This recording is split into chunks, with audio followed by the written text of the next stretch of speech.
Welcome back for this week's guitar lesson. For this one, we're going to take a look at note reading, and we're taking a look at an element that's often overlooked, and that is time.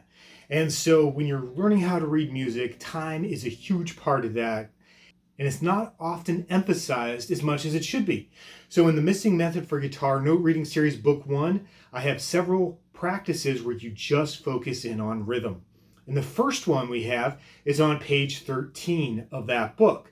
So that's what we're going to take a look at today. Our exercises 1, 2, and 3 on page 13, and I'm going to show you how to play them. So let's go ahead and get into it.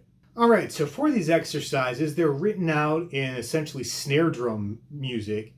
So we don't have a pitch. We don't know which note to play. So you can pick any open string you'd like to do this. I'm going to pick the very first string, basically because it cuts through well on the type of microphone that I've got. So we're going with the first string. You can do the last. You can do anything you like.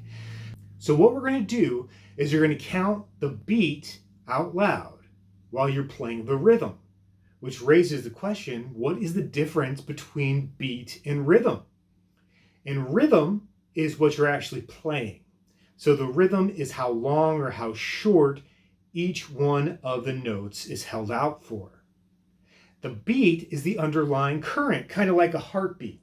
So it's going to stay the same no matter what, kind of acting as a clock in the background to help you measure out your time. So here we go. Let's get into number one. So number one starts with a whole note, goes to quarter notes. Now it just so happens that quarter notes match up with the beat. So the beat and the rhythm are the same thing. So here we go.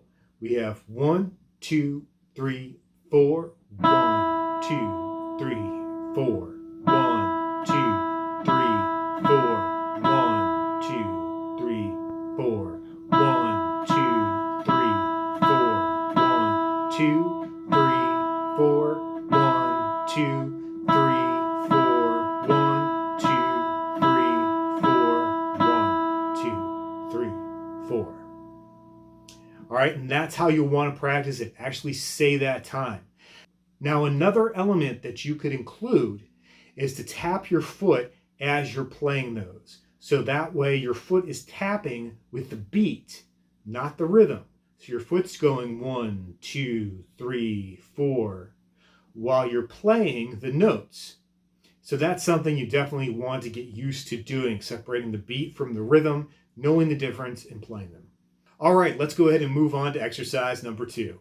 So for this one, we start with 4 quarter notes, and then later on, we break the beat into 2 equal parts, which of course are the eighth notes. So here we go. We have 1, 2, ready, play, and 1, 2, 3, 4. 1, 2, 3, 4. 1 and 2 and 3 and 4 and 1 and 2 and 3, 4.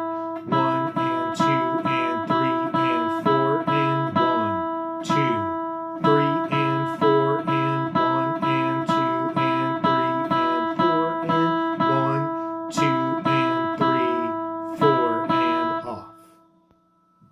And that's what that one should sound like.